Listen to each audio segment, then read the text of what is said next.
Hi, I'm Brian O'Rourke, back with another episode of the Modern Salon Experience Behind the Scenes, joined once again by Michele Pelafas, our partner in designing the experience. Michele, we're going to talk about an area that is another flex space, as you've mentioned, and you're seeing, as you told me before the interview, we're seeing it put into more and more salons for training. This is a classroom of sorts. It's a demonstration area. It's almost like another service area, if you will. But we know how important education is, continuing education for the stylist community. And I believe you said you've even worked on some of the manufacturer sides where we're now seeing them build these beautiful academies to bring people in. What are the trends you're seeing in this educational area flex space? Our salon owners absolutely know today the importance of education. And when they come to us and ask us to design their spaces, they're talking about education. And so now it comes down to, what does space allow?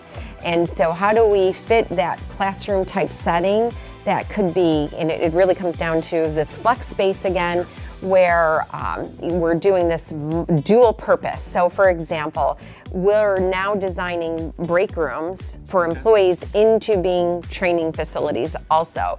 So instead of having just sort of a break room cabinet, it's more of a back bar, and as we see here, yep. That's exactly right. Instead of having a dining table, it's a conference table, so that they can offer training and education in that same space. That's that idea of dual purpose rooms. In this case here, we're having other clients that are asking us for dedicated classroom space. And those space is not only for the education of the worker, but can also be events and consumer space, and this idea for even being able to perform services in that room. Ancillary revenue, offering classes to clients. Yes. At-home care. Interesting, okay. So we're seeing this theme of flex space over and over again.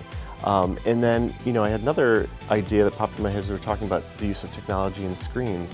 Again, I imagine it comes back to just like in the front of the salon where you're seeing more kiosks. You're probably partnering more and more with audiovisual companies Absolutely. than ever before. There are long, big conversations Yeah. about how everything is integrated, from lighting to television to software, salon software, and all of how those services come together and under the whole audio-visual package. Sure, and probably automation too. Again, we've talked about the residential crossover. Curious, anything with Google or Alexa? Have we seen any salons integrating that, or is it not quite We have. I mean, we're getting there, Yeah, right? okay. Baby steps, but Sure. I absolutely have seen the trend of Alexa, Google playing a role in some of these environments. Interesting. Now, in terms of atmosphere, it's probably not an area you want really tranquil if people are supposed to be paying attention. I imagine brighter lighting, more of a vibrant atmosphere. Design trends are probably neutral for the space, flooring, things like that. Anything else we should know if you're designing a classroom area, what you should be thinking about? Well, I think just a back bar, a nice area for the audiovisual equipment to be stored. That's something that needs to be thought of. So storage plays a role in these areas too.